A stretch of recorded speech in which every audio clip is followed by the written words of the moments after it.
Hi everyone, నేను మీ Madhu. Welcome back to Rithamma's kitchen.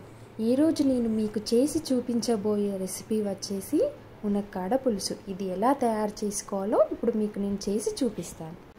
ముందుగా ఒక బౌల్ తీసుకొని స్టవ్ ఆన్ చేసి దాంట్లో 2 గ్లాసెస్ ఆఫ్ వాటర్ పోసుకున్న తర్వాత చిటికెడు పసుపు, అలాగే 1 టేబుల్ స్పూన్ కారం, కొద్దిగా ఉప్పు వేసుకొని కడిగి పెట్టుకున్న మునక్కాడలను అందులో వేసి మూత పెట్టి ఒక 10 నిమిషాల సేపు మరిగించుకోవాలి. అంటే మునక్కాడలు ఒక 80% ఉడికేంత వరకు మరిగించుకోవాలి. తర్వాత ఒక బౌల్ తీసుకొని దానిలో ఒక పెద్ద నిమ్మకాయ సైజ్ అంత చింతపండును తీసుకొని వాటర్ పోసుకొని ఒక 5 నిమిషాల పాటు నానబెట్టి పక్కన పెట్టుకోవాలి. ఆ తర్వాత స్టవ్ పైన కడాయి పెట్టుకొని అందులో 1 టేబుల్ స్పూన్ నూనె పోసుకొని ముందుగా కట్ చేసి పెట్టుకున్న ఒక ఉల్లిపాయ మరియు ఒక టమాటాను వేసి గోల్డెన్ కలర్ వచ్చేంత వరకు ఫ్రై చేసుకోవాలి. ఫ్రై చేసుకున్నాక అందులో 2 టేబుల్ స్పూన్ నువ్వులు యాడ్ చేసుకొని దోరగా వేయించుకోవాలి.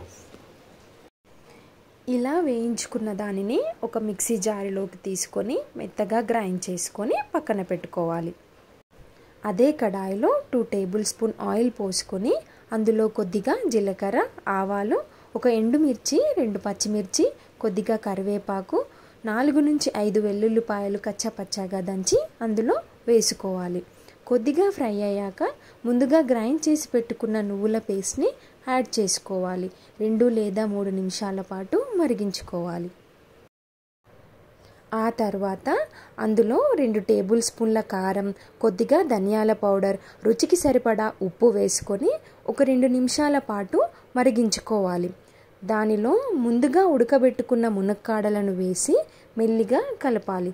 కొద్దిసేపు మరిగాక ముందుగా నానబెట్టుకున్న చింతపండు రసాన్ని వేసి మరిగించుకోవాలి.